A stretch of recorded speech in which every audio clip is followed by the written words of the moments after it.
Hello, everybody. Welcome to Office Hours, our first Office Hours of 2023. Today is Wednesday, January 18th. I am your host or semi-host, Kaylin Hardy. I am currently in Michigan, Detroit, Michigan, born and raised. And then I will allow Chris and Jonathan to introduce themselves. And just so we remember, this is recorded. You do not have to have your cameras on. If you want to ask a question, but you do not want to say it aloud, you can put it in the chat and one of us will get to you. Right. All right. Yeah. For everyone that knows me and doesn't know me yet, I'm Chris. I joined Timescale Wizard like last summer-ish, somewhere in August. From Germany. Yeah. Jonathan, go on. Oh, my name is Jonathan. I live in Brazil, and yeah, I'm developer advocate here, half community manager, working closer to community, and very happy to be here. So welcome, everybody. Right. Okay. Fair enough. So just a quick look at what's new, so we can get to a little bit more of the open discussion and more free discussions. We released Timescale 2.9. Important. We also released 2.9.1. So if you want to use 2.9, go for 2.9.1. There is an ugly segfault in 2.9. You really don't want to try that. I think it was a segfault in the background threads or background workers or something. But the cool thing about 2.9, we have continuous aggregates on continuous aggregates. Yes, that is, finally, I think, the second most wanted feature ever for all the good reasons. And I'll show that in a second. So we internally, we call that hierarchical continuous aggregates. We'll see why. Enhanced background jobs. So the background job scheduler is enhanced to support I think fixed startup times. I think that is the main enhancement. Jonathan, feel free to chime in. With time bucket, time zone support got into 2.8. Now time bucket gap fill got the same thing, so that is into 9. And we were just, before we started recording, we were just talking about time zones. It's such an amazing feature. I mean, not the time zone, but that we support it now. And there's some improvements around multi-node. You can change configuration for data nodes on the fly now with alter data node commands and stuff like that. And for Timescale Cloud, I think we talked about this in November, just as it is supposed to come out in December. So the Timescale Cloud is now SOC 2 compliant, which is important for a lot of people. We have early access to a cloud API, one of those features that people ask for with the cloud over and over again. The Terraform provider is supposed to come. I don't have a date yet, but that will be somewhere in Q1 as far as I know. But the API is already available, so you can use curl and other fancy methods to do that. And something that we released, I think, early December, so we didn't talk about that, is cloud native storage, which is an S3 backed object storage underneath the Timescale Cloud, where you can say certain chunks, when they're old enough, we want to move them to the object storage. They still are fully queryable. It does, except for being a little bit slower, it does not really look different from a hyper table perspective. So there's still compressed chunks that are put into that storage? They are actually stored as Parquet files. So you decompress them before you convert them to that format and put them in there? To be honest, I think so, but I'm not 100% sure. But I think the way they are stored inside of the Parquet is actually fairly similar to the compressed chunk, so they probably don't have to decompress it. But I would have to ask for specifics if you're interested in that. Yeah, no, yeah. As far as I All right. remember, the Parquet style is just allowing more like a columnar storage, so you can go in this direction. And as far as I remember, Parquet has its own compressing system. So yeah. Yeah, but I think you don't really decompress it. You probably just take whatever we have and basically convert it on the fly, something like that. Right. Hierarchical continuous aggregates. I found, well, we have some nice picture that shows why we call it hierarchical, because you can not just go in one string, but you can actually branch out. So you can go from the hyper table, the raw data hyper table, to a minute aggregation, from minute to hour, from hour to day, from day you go to week and month and maybe 14 days or whatever. And that way you can branch it out. The good thing is, because it's a continuous aggregate and it's materialized view, basically, you do not have to keep the raw data around if you don't need them anymore, which is one of the main benefits, except for speed improvements in data aggregation and stuff.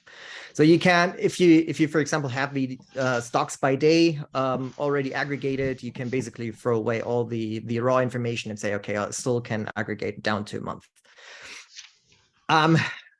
For a quick proof that it actually works, just creating a table, making it into a hyper table, nothing fancy, dropping in 3 months of data on a 10-second granularity. Come on, get ready.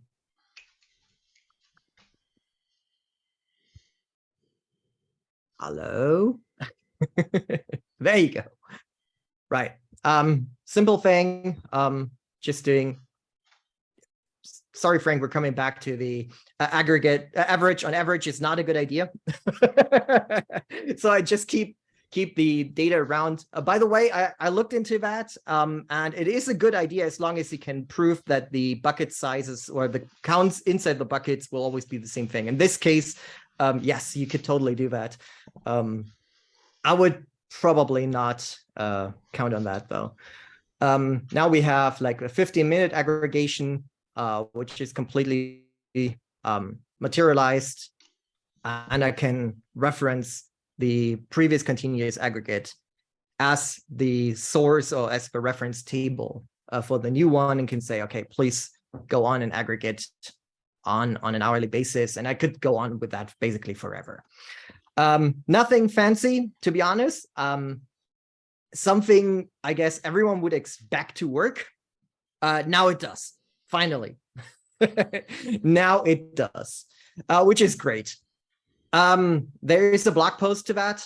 It was literally just published, I think, 15 minutes ago. That's behind the QR code. There's also a blog post for the changes in the job scheduler, and there's a general blog post for anything 2.9 launch related, because there were a few more small things. Current community requests allow insert, update, delete on compressed chunks. There's still some parts that are not implemented, so that one is still open, but continuous aggregates on top of continuous aggregate is crossed out. Yes. So there is a few things that I guess will be looked at next, which is as of together with, I forgot what the other one is, which I guess is very common in ClickHouse and Influx, basically joining based on something like a time bucket. I guess that is what it is. Offset for gap fill. Yep. Okay.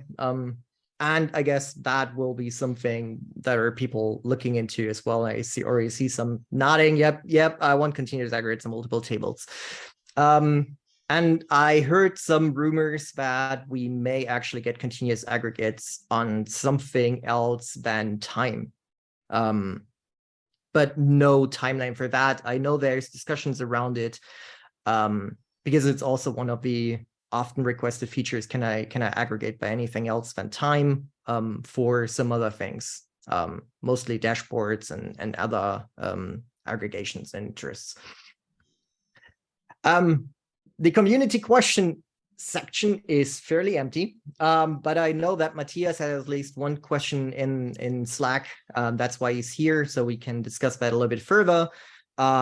And we go back to that after a little bit of discussion. So who wants to go first? Matthias, you want? I can ask a question. Okay, go ahead.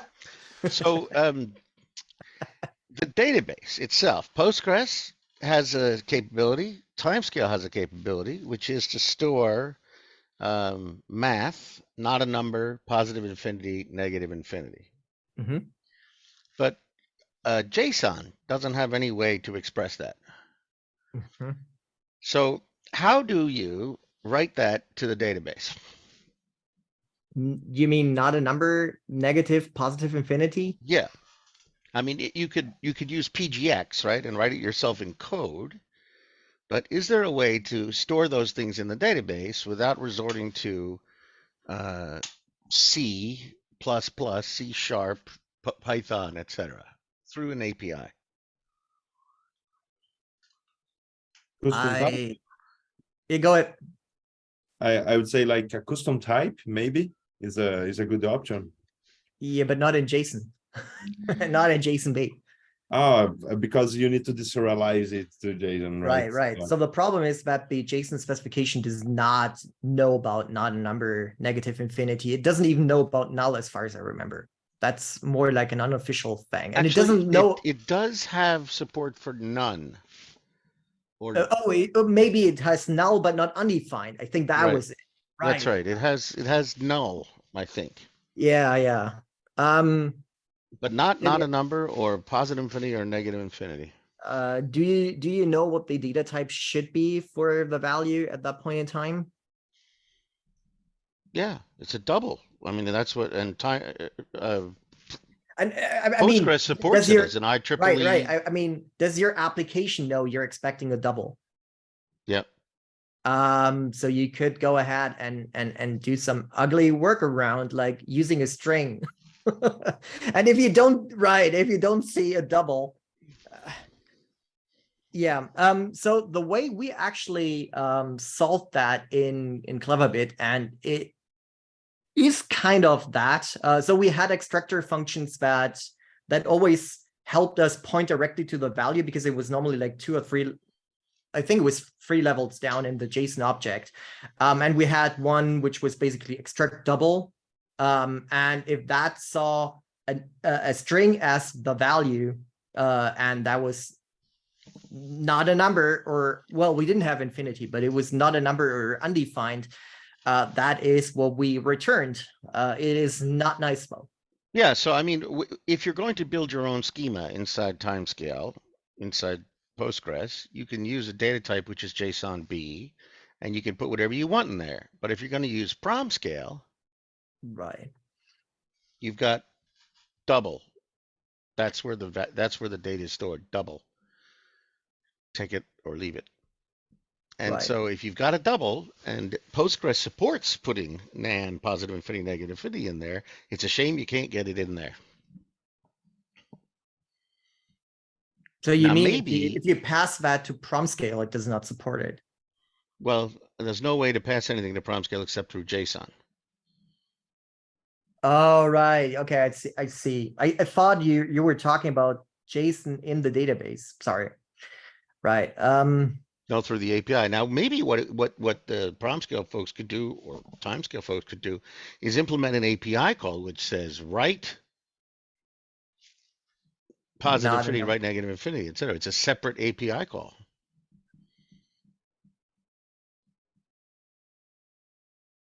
So just from my understanding, why do you want to write negative infinity or not a number? No, most of the time, not a number is basically a failure state, isn't it? So it's in my world where we deal with process data. there's lots of failure modes, right? There's lots of Right. things can go wrong, right? And sometimes you want to put the lowest possible number in there so that anytime you compare against it in the future, any number would be larger, Oh, or okay. vice versa. Also, not a number can mean can have a specific meaning, like the instrument was unavailable at the time, or it was in calibration mode, and so we've invalidated the data during this time. I mean, but I mean, the reality is that IEEE blah blah blah, whatever it is there for a reason. Postgres supports it. We ought to support it too. Right. Anyway, just put it on the Yep. on the burner to think about. That would be. I'll certainly put it in a list. Yeah, we have the upstream team at Timescale, and they are contributing directly to Postgres. So maybe someone is interested in this question. I also see that we have a JSON5.org that is a kind of new JSON API that is already covering it. So maybe if they there's a new version of JSON. Well, Chris, you've got a Java shirt on there, so maybe are Yes, you I on do. that could be the answer, is that there's a new RFC for JSON, and that one will cover these things, and you would naturally evolve that. That'd be awesome. Yeah. I mean, the JSON standard originally is 𝗥𝗲𝗹𝗲𝗃 262 is 1999, right? Yeah, I think there's one from 2004 or so, a revised one. Okay, that's not great yeah. either, right? Well, I mean, we can go do the obvious one and just go for YAML. Yes. TOML. Let's use TOML. Oh yeah. Yes, let's misuse everything. We can also use XML. Yeah, so there's a 2017 standard, 𝗥𝗲𝗃 404. 2017. Yeah. Oh wow. Okay. JSON. That's not the JSON 5 one, is it? I don't think so. No. Anyway, that's just there was nobody speaking up, so I thought I would take the conversation in a weird place. No. David's going to talk to us about fast Fourier transforms. I would like to.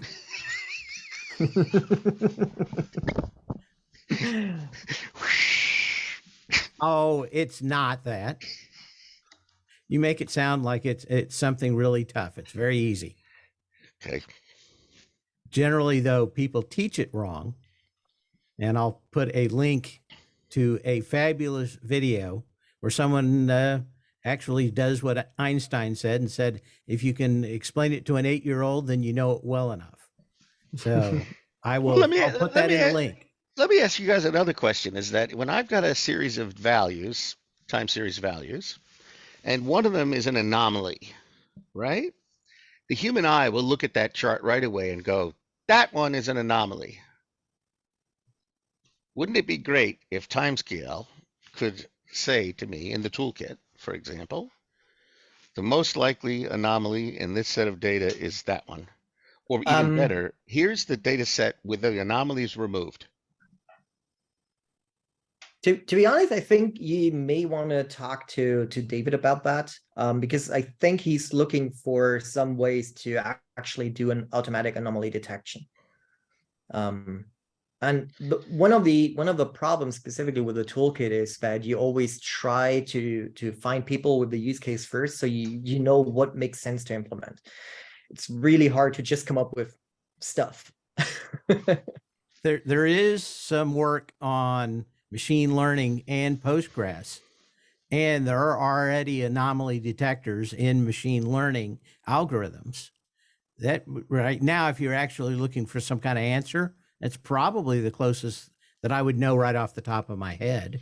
I mean, the thing is that I'm not looking for something super fancy. I'm certainly not looking for something expensive or slow, obviously, but something that would, be part of the product so that it would be reliable and consistent when used, right? I mean, we could always turn this over to a project team and say, get rid of the spikes in this value, get rid of the anomalies in this one, and they'll come up with something. They'll do a linear regression. They'll, look at which one affects the slope of the regression line the most, and say, if we eliminate that one, I mean, there's lots of ideas that I had about What kind doing of data this. is it? Well, that's the thing, is that if you're talking about a sensor that reads the temperature of a ball bearing in a turbine that is spinning down, right? And that you get a temperature value, it should, be on a curve.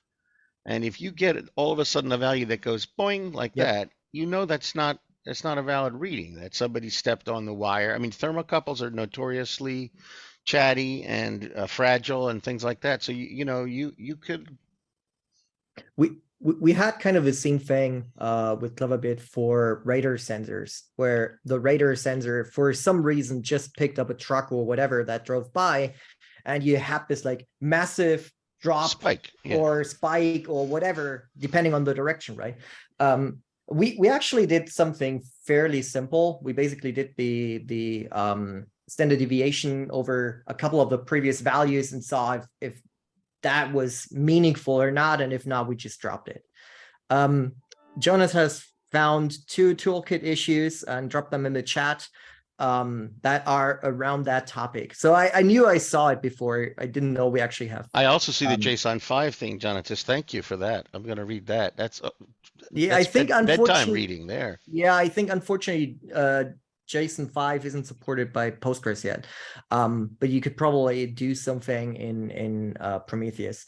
And just to be clear, David, I didn't mean you specifically. I actually meant David Cohn. Okay, I was going to say, didn't he do a bunch of stuff with ice cream and all his demos about doing sensors on temperature?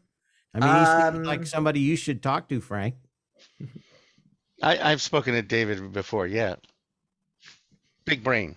A lot of smart guys at Timescale. Princeton mathematicians, love it. I can't compete with that. I have to be honest. No, we work for a living, Chris. We're the people who make things actually happen, right? Those guys are to sit in a room with a whiteboard and do integrals and use Feynman's method. Yeah, that is true. That is true. I mean, it was cool. Been to CERN and the LHC on Friday. Really? Actually down, 100 meters down under the earth. That was really cool. Just imagining myself to actually build something like that. No, not gonna happen. So you know that those that they built CERN and they expected to find a bunch of particles, right? And they found not everything that they were hoping they would find. So now the question is do we build a bigger one? Yes, than that one. They do. And if you're going to build a bigger one, how much bigger? Because if you build it and it turns out that it's 25 feet too small for the energy level that you required for that new discovery, you just wasted $8 trillion.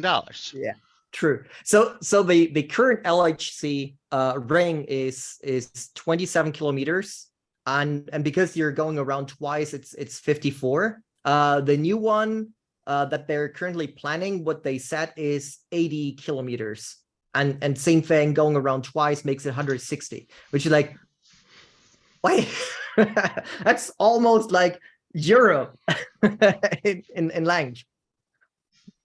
So that will be cool. What a lucky person you are to have gone to see that. That's fantastic. Yep. Well, how long does it take? You go in an elevator down like that? Yep. And how long is that elevator ride? 20 seconds. But it's completely pressurized, so it's no problem at all. It was nuts. I literally from Thursday to Friday, I didn't really sleep at all. I was so excited. And you didn't take any pictures because you weren't allowed to. I did. I'm happy to share. All right, Matthias, let's try again. You want to share quickly? Yes. Hey. Hello, everyone.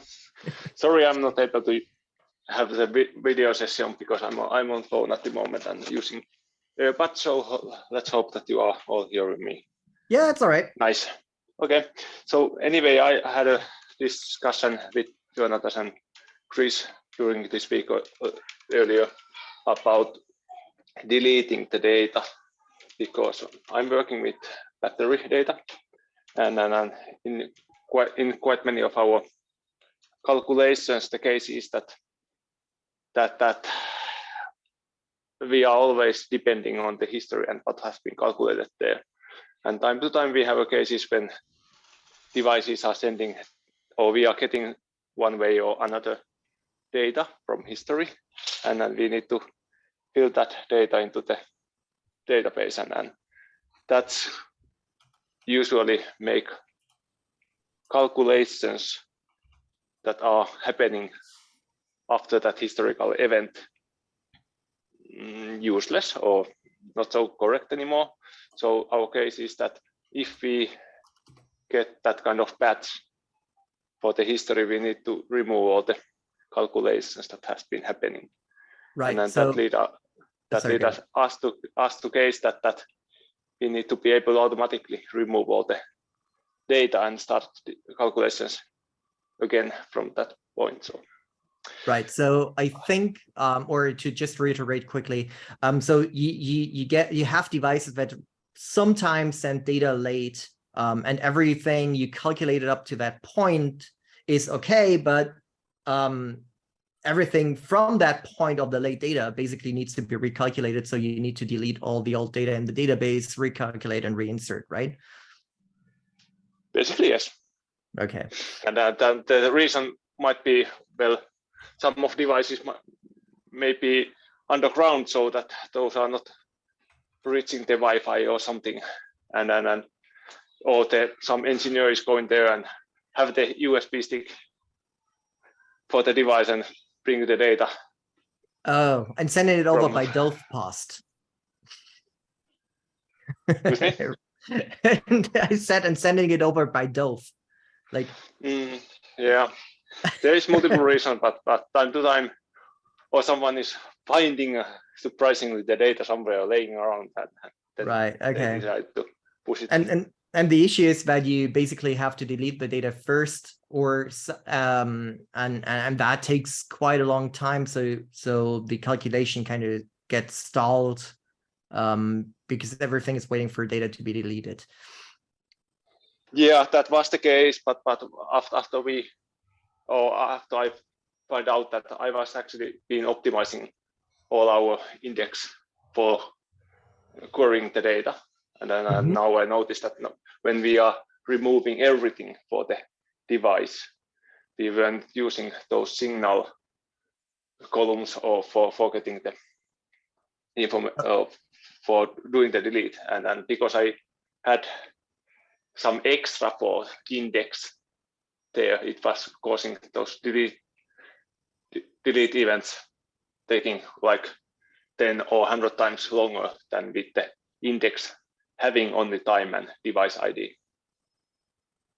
Right. Okay. So the new index kind of optimized it, but one of the things that we actually thought about in the Slack conversation was adding an additional column, basically marking the objects or marking the rows just to be deleted, and then having a background job actually deleting the data at some point.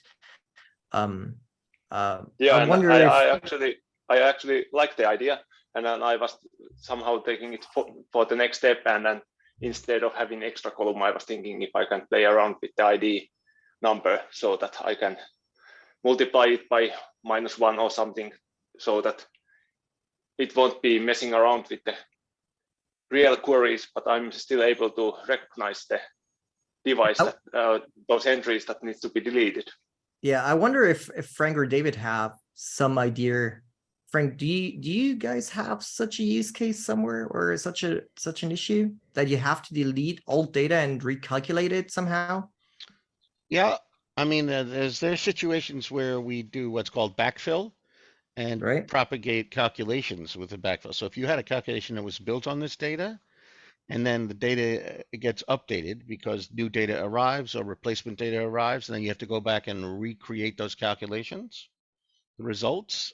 So you would do that. Now, having said that, I would prefer to never delete any data ever, right? Because I consider my original collected data as sacrosanct, as golden data, right?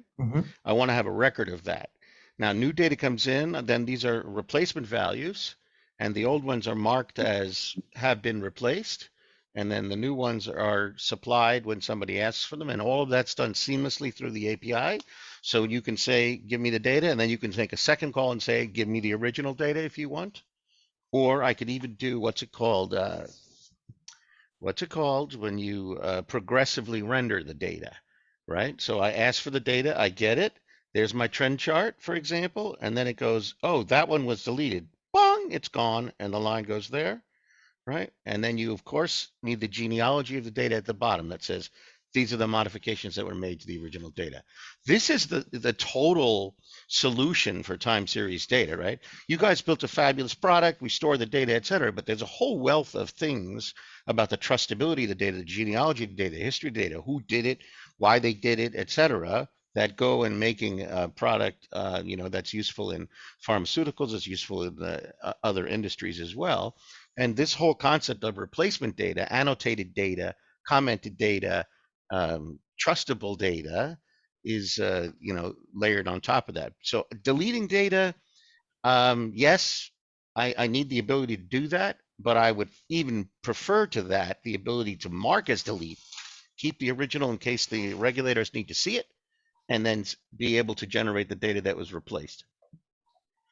To be honest, I like that idea because it's kind of what I did. So how do you connect the original with the replacement? Do you pass in a table or a row ID or something? Yeah, but now it's in prompt scale. You have a series ID, which is unique, right? So you could use whatever the unique key is that's for this data, and then you have what I call a journal, which has got a timestamp, a time span that's covered.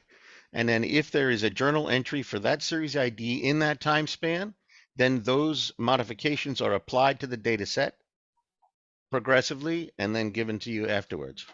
Right. Okay. So you basically give it a new time series ID. Yeah. I mean, it's a second set of data. And of course, it's sparse, right? I mean, your original data is 99.39 of the data, right? But that guy made a mistake in his data entry, and now he's going to give you a new one. I need that value, and I need the fact that he made that mistake. I need that, and I want it to be available to me with the genealogy. Yep. Yeah. Okay. All right. Yeah, that sounds fairly similar to what we did, just that we used what do you call it? The journal table, basically, that defines all the time series. We used it for a different reason, but basically it was the same thing to figure out if I wanted to see temperatures for a specific device, and because we had pluggable sensors, you may actually get two time series because at some point somebody exchanged the sensor or plugged in a second one or stuff like that. And we wanted to be able to figure out that quickly to give the user quickly the option to select what he actually wants to see. So that is actually an interesting use case, and probably better than what we came up with the mark to delete, because in this case you basically only mark the journal entry, like, hey, this time series in that specific time frame is replaced, right? And it could be replaced multiple times even, so Right. you could have multiple journal entries, right? Matthias, I looked you up online. It says you're a lithium-ion battery data wizard. Is that true? Well, maybe that's just a dream, but I like the title. That's cool. So Matthias, did that make sense to you? Because that's probably an interesting idea. Yeah, we have been thinking that kind of things.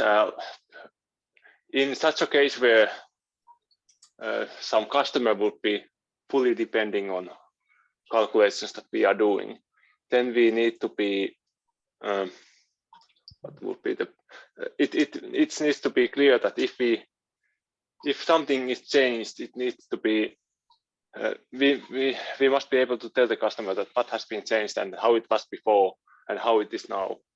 But now, when we are mostly doing this for our own R&D, that's not so big issue yet. But it might be at some point that it needs to be going like that. That it needs to be traceable, all those changes and so on. But now I have been in a situation where I don't luckily have to take care of such cases where we will be missing those old calculations, because with the light of new data, those calculations were inaccurate. So with the new data, we get always better results, and then based on those better results, we will be able to calculate better prognosis for the future, and then tell the customer that how the battery has been aging and how it will behave in future, and when there needs to be something for the battery before something perhaps bad happens, or it will be just going out of business because of the state of the. Can you predict dendrites yet? We have been mostly trying to estimate when the state of health is going below a certain level, or so basically what we are aiming is to tell customer that, hey, now it's time to plan when you need to replace module or battery.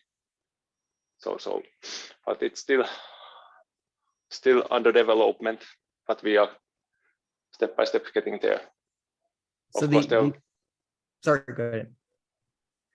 Yeah, so well, I don't know what else to add there, but anyway, the customers are always asking that how long that battery pack will keep going, and how much usable capacity or energy there is available now, and what is the situation from 2 months or a year from now, and that's yeah, I think that makes sense, because with the current situation, you still have to pre-order them quite in advance. David, the dendrites are like these crystallization issues, right? Yeah, you don't want the one to touch the other, or you end up with a crispy Tesla. All right. Yeah, and then in our case, those battery packs, it's huge investments for the customers to have a new battery pack in those devices. So it's also in business wise, it needs to be planned, and somehow they have to be able to estimate those costs.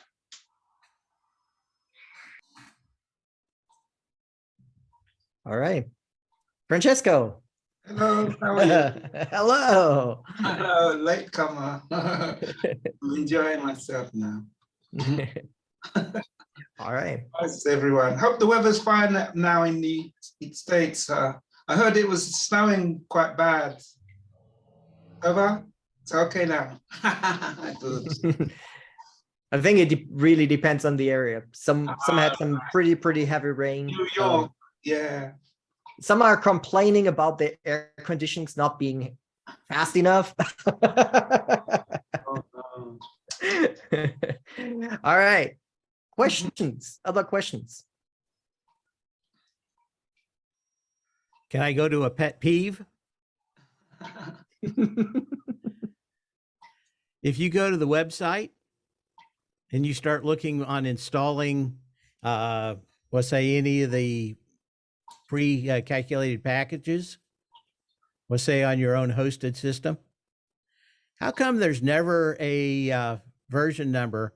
So you have to literally download it to find out what's actually there.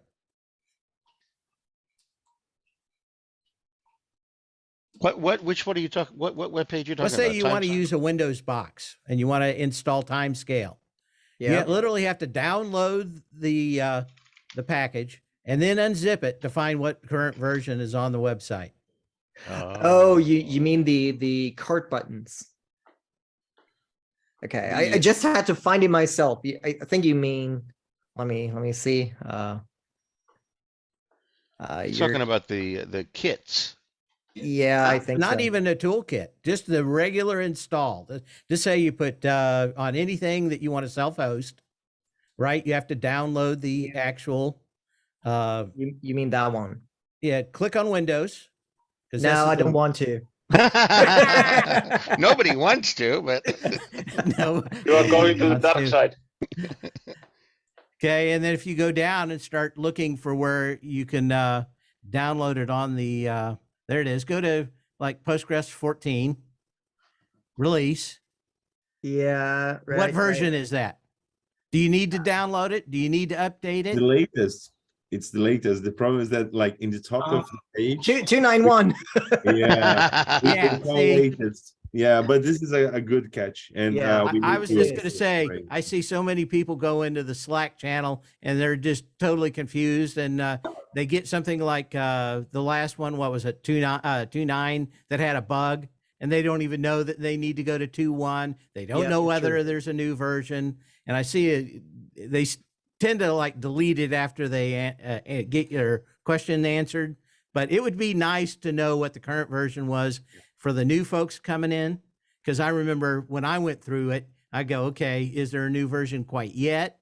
You know, I do my development, my initial development on Windows, but but eventually all the stuff I do is going off to, you know, some Ubuntu thing at the moment before we go live. But anyway, just a thought, because I No, brought it's it up for a actually year. it's a good one. It's a good one. To be honest, I've actually never did it that way because I only run Timescale in Docker images, Well, except for when I need the dev version. when people get started, that's the first thing they do. Yeah. They don't go Makes sign up sense. for your cloud service. They install it on some of the cheapest boxes they can find. And in fact, I spent Friday probably about an hour with a guy in the room just on trying to figure out why his machine was all set up wrong, just to do it on a regular desktop machine. So, you know, he said, "Oh, this is the slowest thing in the world." I said, "Yeah, it is. If you don't have some kind of decent drive setup, you know, you're not going to get any speed out of what you have. But yeah, a standard, even small machine can do fairly well set up correctly. But no one's going to do it. They're not going to take their video card and put it over in the slower slot so they can have a faster database and make it 10 times faster." Yeah, true. But it's a good it's actually a good note. As I said, I've never used it really myself that way. Because whenever I either installed it with a Helm chart directly into Kubernetes or it was running Docker.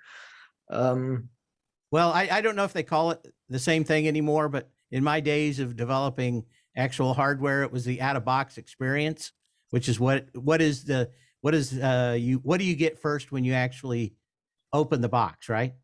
And if you don't know what you've got, who knows? And the bigger you guys get, the better and easier it's going to be for me to pester you to add new things.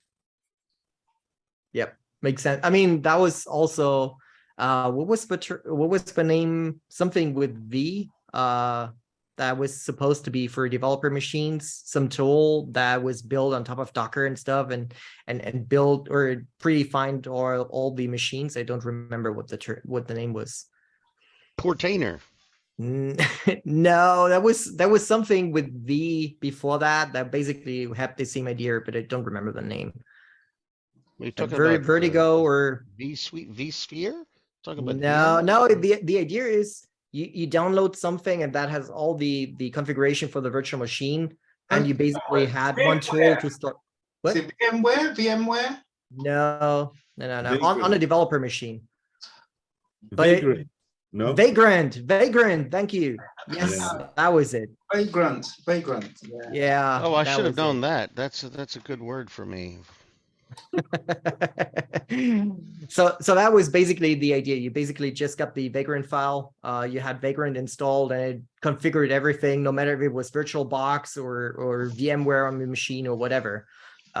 So that was all about the easy to set up and out of the box experience. Hey, what do you guys think about influx data moving to Arrow and the columnar storage as their storage engine? No Don't have an comment. opinion. Jonathan, feel free to chime in, Kurt. I'm Anyone sorry, else? I missed the question. So, you know, Timescale, you guys are a growth out of PostgreSQL, which is a great idea, a mature product. And then, you know, with the magic stuff built into it.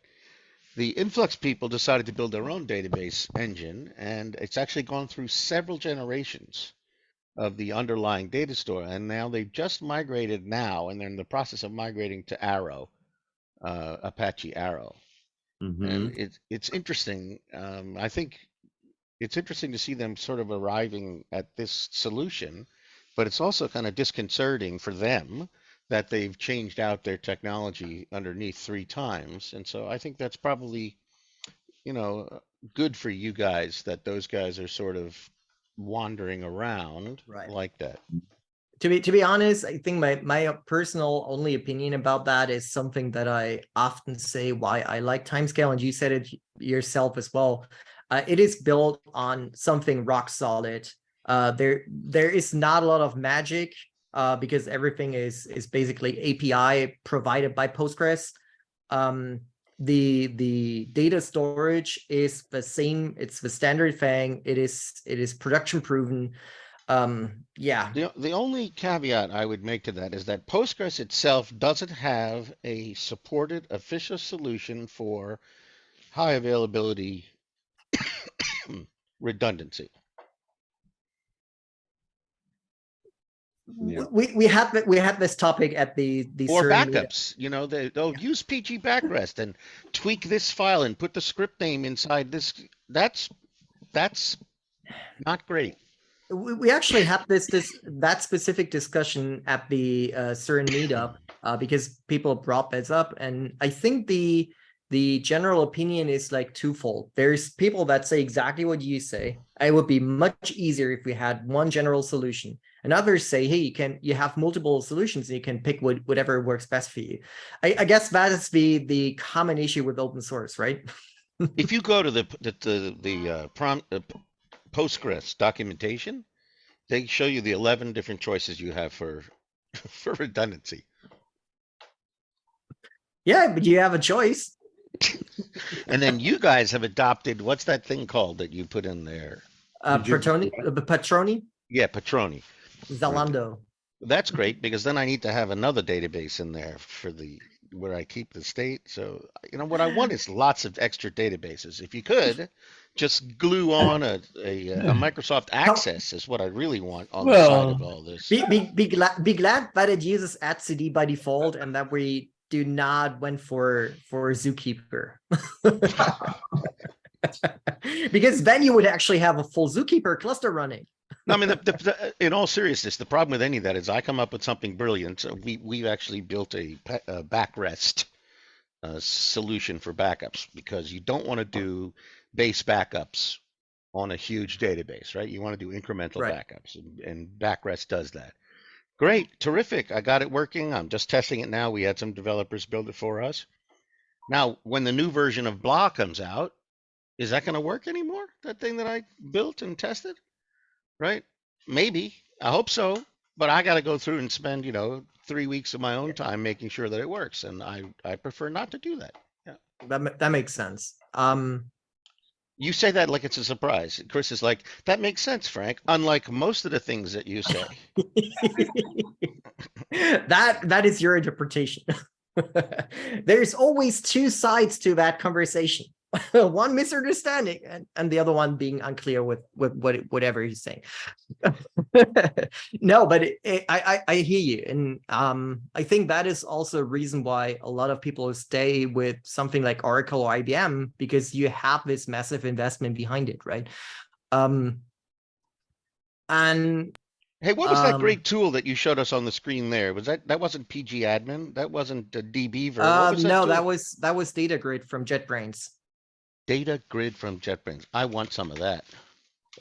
That is basically IntelliJ based for databases, like all the JetBrains tools.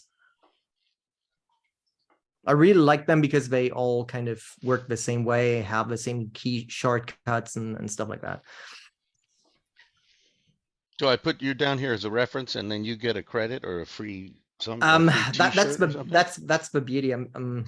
I don't. Anyway, the hoodie is the reason I can use it, and I'm really happy about that. No, the tools are great. All right. Anything else? Otherwise, Just would again, like to thank you bring- for your time on all this. We really appreciate it. I would also like to say thank you for David this week. He shared too many insights about hardware and how to discover things about hardware in the community. And I learned a lot from that conversation. So thank you very much, David. It was very good to have that thing. And yeah, maybe one day we can just join to talk about hardware. right. I can certainly jump in on that. I did my fair share of hardware development. Nothing fancy, but mostly hobby. All right, so let's quickly go back to the screen share. There's 2 more slides. I know nobody's in the area, whereas I'm not sure where Francesco is actually at, to be honest. So maybe he is. Yeah. So I'll be in Switzerland on Friday again, like last Friday, just a little different part. Last week was everything about French. Now it's all about Italian. I don't actually know who's gonna be in Prague at the Postgres Day. Is that Attila? That's me. Oh, you. Oh, there you go. Perfect. So we got you here. And I'll be in Stockholm early February. So if anyone wants to see Sweden and doesn't have a flight booked yet, go ahead. Let's see, just some general notes. Some of you already figured it out. We moved the Timescale office hours to the 3rd Wednesday of the month. So yep, that's a general thing. Everyone knows about the Slack. If you don't, go to our website, timescale.com, click on community, join the Slack, join the forum, whatever.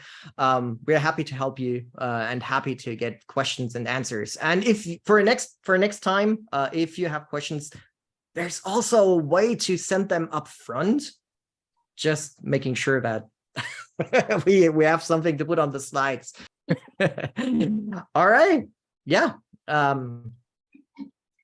I think that's it for today. Happy to stay for a few more minutes if you want to chat some more. Thanks, everybody. And apart from that, thank you very much and see you next time.